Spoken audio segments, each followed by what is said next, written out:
सदगुरुदेव की जय। संत समाज की जय।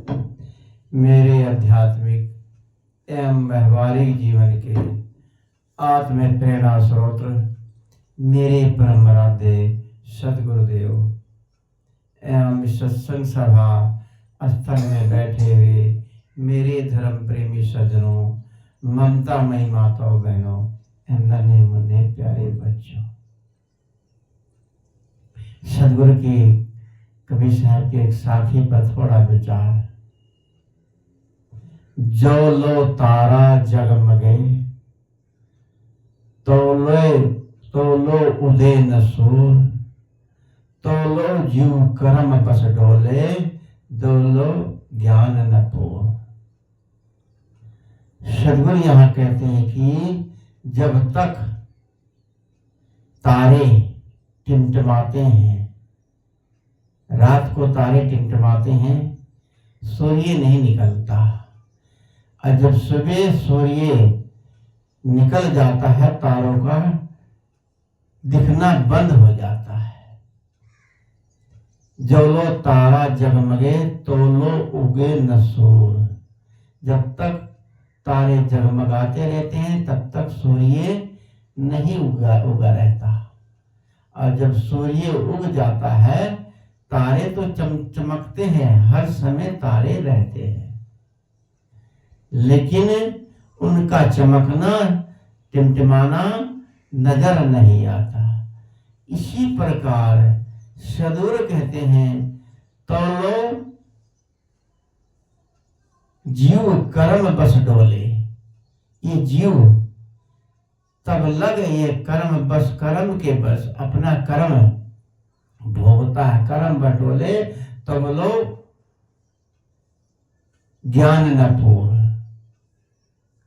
जब तक उसका ज्ञान पूर्ण नहीं हो जाता तब तक ये जीव अपने कर्म बस डोलता रहता है। कितनी बड़ी बहुत गहरी बात है कि वास्तव में ये जीव अनादि से अपने कर्म बस भटक रहा है, अनेक खानियों में जन्म लेता है, मरता है, जन्म लेता है, मरता है। कभी स्त्री बनता है, कभी पुरुष बनता है, कभी कीड़े मकोड़े बनता है, कभी कुत्ता बिल्ली सुअर गधा घोड़ा गाय भैंस बनता है। अनेक खानियों में ये जीव जाता है, ऐसा कहा जाता है। खानियां 4 खानियां हैं इस जीव के, ये इन प्राणियों के लिए 4 खानियां हैं। पहली खानी है अंडज। जितनी भी खानियां अंडे से पैदा होती हैं, पक्षी जितने भी पक्षी, खानी नहीं, जितने भी पक्षी हैं अंडे से ही होते हैं। तो ये अंडज खानी एक हो गई। चाहे उसमें कोई भी पक्षी लगा लो, लाखों किस्म के पक्षी होते हैं जिनको हम लोगों ने आज तक देखा भी नहीं होगा।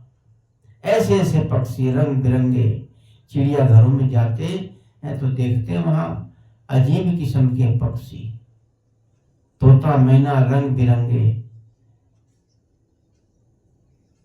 तो पक्षी योनि अंडे की अंडज योनि है ये। दूसरी योनि जो है पिंड की, अंडज और पिंडज। पिंड कहते हैं जैसे गाय भैंस गधा घोड़ा, ये पिंड ऐसे शरीरधारी जो 4 पैर वाले होते हैं। ये शरीर से चाहे गाय भैंस घोड़ा गधा शेर चीता हिरण भेड़ भेड़िया बकरा बकरी, अनेक जितने भी 4 पैर वाले जानवर हैं इनको पिंडज खानी योनि कहा जाता है। अब तीसरी खानी आ गई उस्मज। उस्मज कहते हैं कि गर्मी से कीटाणु पैदा होते हैं। ये उष्मज योनि है, जैसे मक्खी, मच्छर, नाली के कीड़े, पेट के कीड़े भी बनना पड़ता है। ये भी एक योनि है। पेट में कर्मियां होती हैं, बड़ी बड़ी केचुए होते, छोटे छोटे हुक मर्म, काले काले, सफेद सफेद, टट्टी में कीड़े होते हैं। ये भी एक योनि है। कितने कीड़े साथ के साथ जन्म लेते हैं और मर जाते हैं। तुरंत जन्म लिया, तुरंत मर जाते हैं। केचुआ जमीन में होता है, कछुआ, मछली, मेंढक और भी जो पानी के जानवर, ये सब जमीन में रहने वाले जानवरों को उष्मज योनि कहा जाता है। अब कितने योनियां, कितने जानवर हैं जमीन के रहने वाले। नाली में कीड़े कितनी प्रकार के होते हैं। कुत्ता बिल्ली जब सड़ जाता है कुत्ता, तो उसके अंदर कीड़े कितने हो जाते हैं, हजारों। वो भी एक योनि है। तो इस योनि से भी इस जीव को गुजर करके जाना पड़ता है। और चौथी योनि जो है, चौथी योनि है हमारी मनुष्य की, मनुष्य जीवन की। इस मनुष्य योनि को सबसे श्रेष्ठ योनि कहा जाता है। कहते हैं इस योनि के लिए देवता भी तरसते हैं। कहावत है, देवता तो हमारे मन के बनाए हुए हैं। देवता और भगवान ये मनुष्य के मन की उपज है। मनुष्य सब देवताओं का देवता है, सब भगवानों का भगवान है। यही देवी देवता की रचना करता है। मिट्टी की, कागज की, पत्थर की, धातु की, ये अनेक प्रकार के भगवानों की रचना ये मनुष्य ही तो करता है। अनेक प्रकार के देवताओं की। अभी गणेश पर्व चल रहा था, इतनी बड़ी बड़ी तस्वीरें, छोटी भी बड़ी भी, इतनी सुंदर सुंदर तस्वीरें बाजार में बिकती हैं। लोग ला करके उनको पूजा स्थल में रखते हैं और लगभग 10 दिन तक उसकी खूब उपासना, आरती, पूजा करते हैं। ये कौन करता है? इनको कौन ला के लेके आया? ये मनुष्य ही तो बने बनाया। अब मनुष्य ही उसको ला करके बैठा करके उसकी उपासना करता है, उसको पूजता है और उससे भोग मोक्ष मांगता है। मंदिर में जो मूर्तियां बैठाई जाती हैं, इसको कौन बैठाता है? ये मनुष्य ही तो बनवाता है, बनाता है और ला करके उसका प्राण प्रतिष्ठा करवा देते हैं। प्राण प्रतिष्ठा कितनी बचकनी बातें हैं ये, कि एक पत्थर के अंदर पंडित के मंत्र बोलने से उसमें प्राण आ जाएंगे। अयोध्या में राम के मूर्ति का प्राण प्रतिष्ठा बड़े जोरों शोरों से धूमधाम से हुआ। पंडितों ने इसके अंदर प्राण डाले। कहते मूर्ति के अंदर जब प्राण डाल दिए जाते हैं, वो फिर बोलती अंदर से, सुनती है, देखती है। कितनी ये बालकपन वाली बातें हैं कि पत्थर के अंदर प्राण कहां से आएंगे? कैसे रखे जाएंगे, वो पत्थर कैसे सुनेगा, उसको भोग लगाते हैं, भोजन कैसे खाएगा, क्या कभी आज तक खाया है? हाँ, गणेश जी ने दूध जरूर पिया था। गणेश जी ने एक बार दूध पिया, इसके बाद आज तक तो दूध पिया ही नहीं। एक बार में चलने फिरने लगे, मोटे हो गए। क्या गणेश जी ही को दूध पिलाया गया? हमने स्वयं प्रत्यक्ष करके देखा था, ये सत्य कह रहा हूं। जिस टाइम गणेश जी दूध पी रहे थे, मंदिर में बहुत भीड़ थी। लगभग ये 2000 के लगभग की बातें होगी। और देखा तो वहां दूध ही दूध मंदिर के मूर्तियों के आगे से बह रहा था। कहां से दूध आ रहा है? इतना इतना लोग भाग भाग के जा जाके दूध पिला रहे थे। हमने भी जाके देखा, और वहां के जो बड़े गुरु जी थे वो भी वहीं पर मौजूद थे। तो मेरे को कहा, देखो डॉक्टर साहब, देखो ये दूध पी रही है। मैंने कहा, हाँ महाराज जी पी रही है, मूर्ति दूध पी रही। मैंने फिर माता को पिलाया, दुर्गा का फोटो था। मैं कहा, गुरु जी देखो ही, मैं गिलास में लगा के पिला। मैं कहा, ये भी पी गई? कि हाँ ये भी पी रही है। मुंह के लगाते थे, जब थोड़ा सा जैसे बच्चा पीता है, गिलास से दूध पिलाओ, और जब पीता चला जाता, टेढ़ा करते चले जाते, सारा उसके पेट में चला जाता है। ऐसी ही मूर्ति को लोग पिला रहे थे टेढ़ा करके। और वो टेढ़ा जब करते थे, मैंने एक्सपेरिमेंट के लिए जाकर रुई लेके आया। वहीं पास में मेरी दुकान थी मंदिर में, गया रुई लेकर के आया। उसके गले के नीचे जहां से दूध सिमटता था उसको लगाया, लगा करके चम्मच से दूध पिलाया। मैंने 2 चम्मच दूध पिलाया और मूर्ति पी गई।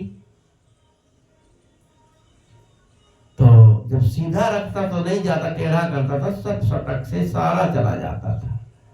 फिर 2 चम्मच दूध पिलाने के बाद मैंने रुई को जब निचोड़ा, उसमें से जितना दूध था, लगभग 1.5 चम्मच से लगभग उसमें से दूध निकला। वो कहां से आया? नीचे से। लोग अंधेरे में सफेद मूर्ति, सफेद दूध, और अंधेरे में लोगों की भीड़, मंदिर में भीड़ हो गई। अंधेरा लगता था, ये नहीं देखे दूध ये नालियों में कहां से बह रहा है। इतना लोगों में पागलपन छा गया कि पूरा भारत गणेश जी को दूध पिलाने लगे। शायद एक आधा महीना चल पिलाते तो गणेश जी दौड़ने लगते। ये अंधविश्वास, इतना अंधविश्वास है। हम लोग तो बचपन से ही इन चीजों पर विश्वास नहीं करते थे। इन अंधविश्वास पर जब शायद मैं पारक सिद्धांत में नहीं था, तब भी मैं इन अंधविश्वासों पर विश्वास नहीं करता था। हाँ, भगवान को जरूर ढूंढता था। ये भगवान कौन है, कहां से आए हैं? ये भगवान की पूजा करते हैं, भगवान किसी ने क्या देखा है?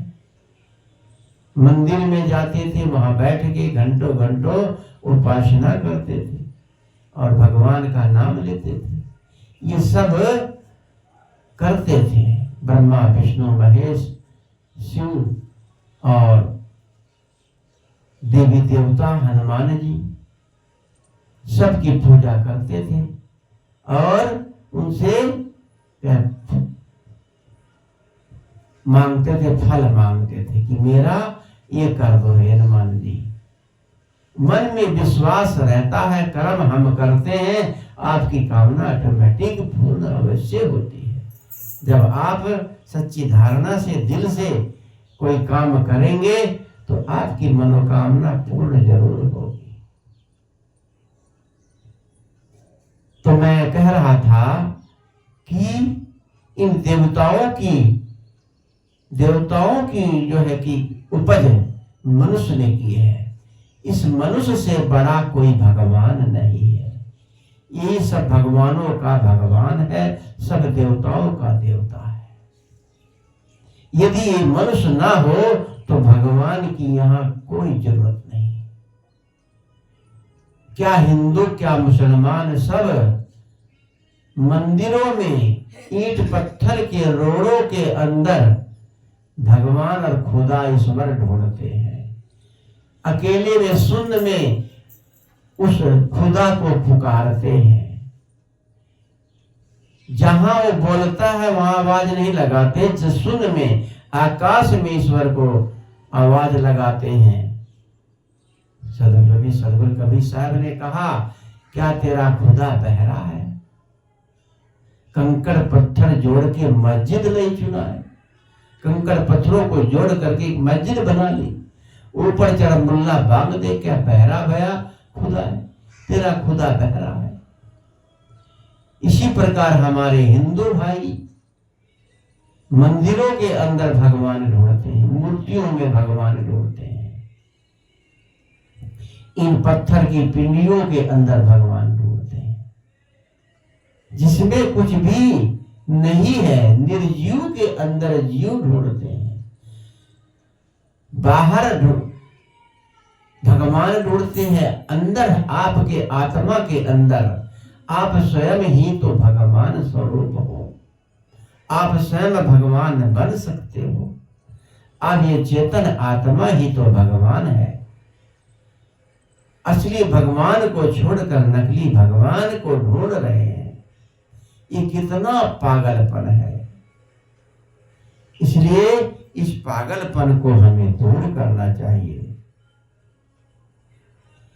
तो मैं अपने मूल पर आऊं। सदगुरु ने कहा कि जो लो तारा जगमगे तो लो ज्ञान न पूर, तो लो जगमगे तो लो उदय न सूर, तो लो जीव कर्म बंटोले तो लो ज्ञान न पूर।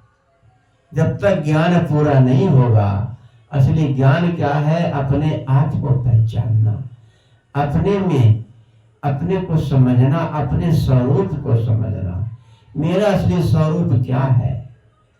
हम बाहर भटकते रहेंगे तो अपने को हम कैसे पहचानेंगे? तो अपने अंदर हमें ज्ञान का दीपक जलाना पड़ेगा। ये अज्ञान का दीपक हमारे अंदर जल रहा है, अज्ञान का देवी देवताओं का, मूर्तियों का, भगवानों का। इस अज्ञानता को खत्म करके अपने अंदर ज्ञान का दीपक जलाओ। तभी तो एक माता ने अपनी बेटी से कहा, अरे अंधेरा हो गया, दीपक कब जलाएगी घर में? अंधेरा हो गया, दीपक कब जलाओगे? जब अंधेरा हो जाता है, माताएं कहती हैं दीवा जला दो। आजकल कहते हैं लाइट जला दो। फिर संत सुन रहे थे, तुरंत उनको करंट सा लगा। अरे जीवन का अंधेरा बीत गया, दिन छिप गया, जीवन का सूरज छिपने वाला है। दीपक अब तक हमने अपने अंदर नहीं जलाया।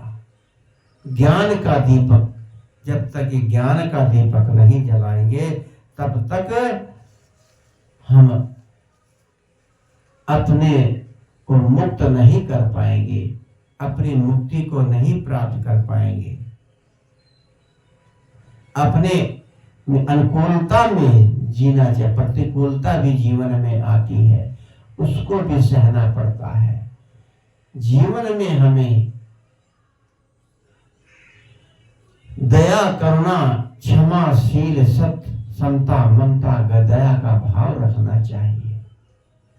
जब तक ये सब आचरण हमारे अंदर नहीं होंगे तब तक हमारे अंदर ज्ञान का दीपक नहीं जल सकता। हम लोग राग द्वेष में रहते हैं, पक्षा पक्षी में रहते हैं, जो अपना होता है उसी के पक्ष की बात करते हैं। यहाँ कौन अपना है कौन पराया है। यहाँ 2 दिन रहने आए हैं, इसके बाद यहाँ से सबको चले जाना है। बिना बैराग के कुछ नहीं होता। बैराग एक भारी भरकम शब्द है। बैराग का मतलब है कपड़ा बदलना नहीं, बैराग का मतलब बेराग, बैरागी हो गए। राग नहीं है, राग द्वेष नहीं है, इसको कहते हैं बैराग। इसमें चाहे गृहस्थी भी हो सकता है बैरागी और विरक्ति भी हो सकता है। जब तक अपनी आत्मा में नहीं लौटेंगे तब तक हमें पूर्ण बैराग नहीं हो सकता। इसलिए अपने मन को बाहर मत लगाओ, बाहर किसी में मन को मत जोड़ो। कहा कि दिल जोड़े चकवा चकवे रात रात बिलग हो जाए। दिल जोड़े बड़ा दुख होए, तो दिल को कहीं भी मत लगाओ। अपने में स्थित, अपने स्वरूप में स्थित हो, तभी ये ज्ञान का दीपक जलेगा। तो सदगुरु यहाँ के जब लग गुदे ना शोर, तब तक तारे टिमटिमाते हैं। ऐसे ही तब लोग जीव ये कर्म के बस में डोलता रहता है। हजारों लाखों करोड़ों जन्म ले चुके हैं, आज भी ये भटक रहा है। कब तक भटकोगे? ये मनुष्य जीवन मिला है, ये भी तो भटक ही तो रहे हैं। जब हम अपना कल्याण नहीं करेंगे तो भटकना ही तो हुआ। कितने लोग साधु संतों के से सुनते हैं, कहते हैं अरे हमें मुक्ति सुक्ति नहीं पानी है। मुक्ति क्या करेंगे पा करके? हमें तो कुछ करके दिखाना है समाज को। दुनिया में आए हैं तो कुछ करके दिखाएं। अरे अगला जन्म फिर तुम्हारा क्या मिलेगा? तुम दूसरों के लिए, समाज के लिए जियोगे, ठीक है, लेकिन अपनी मुक्ति का काम, कल्याण का काम भी नहीं करोगे तो मनुष्य योनि भी मिल गई तो मनुष्य योनि भी कौन सी ऐसी ही मिल जाती है।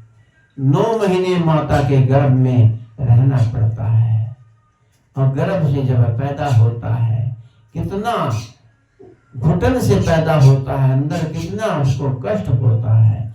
कितने बच्चे गर्भ में मर जाते हैं, कितने गर्भ से बाहर आते आते मर जाते हैं। बार बार मरना जन्मना, ये मुक्ति पाओ, आना आवागमन से मुक्ति जब तक नहीं मिलेगी। मनुष्य योनि मिली है, ये मुक्ति का धाम है, स्वतंत्रता का धाम है। इसमें चाहे मुक्ति करो, चाहे युक्ति करो, चाहे संसार में भोगो को भोगो, लेकिन जब तक आपका ज्ञान पूरा नहीं होगा तब तक ये जीव अपने कर्म बस डोलता है। कैसे डोलता है? ये चक्र जैसे कि कुम्हार का चाक होता है, उसपे घड़ा बनाता है। घड़ा बनाता है तो मिट्टी का टुकड़ा रखता है, किलो आधी किलो जितना बड़ा बर्तन बनाना हो, उस पे रख करके चाक को लाठी से जोर से चलाता है, जोर से चक्कर घुमाता है। तेजी से जब चक्कर घूमने लगता है तो लाठी को हटा देता है। फिर उस पर हाथ रख करके जिस आकार में जो सामान बनाना होता है वो मिट्टी का बना के उतार लेता है उसके ऊपर से। और जब चक्कर धीरे धीरे रुक जाता है फिर घुमाता है, यानी लाठी रखता नहीं, रख कर घुमा के हटा देता है।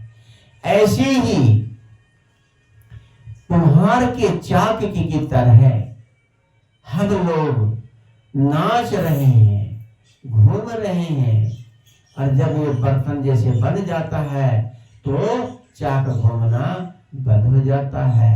जैसे कि हम लोग अपने जीवन का ये राग देश जब खत्म कर देंगे, कुछ बनाना कुछ करना सब बंद कर देंगे, तो ये दुनिया का में चक्कर लगाना भी हमारा समाप्त हो जाएगा। तो मैं ये आत्मा को मुक्ति की बात कही। जो लो तारा जगमगे तो लोगे न सूर, तो लो जीव कर्म बरदोले, तो लो ज्ञान न पूर।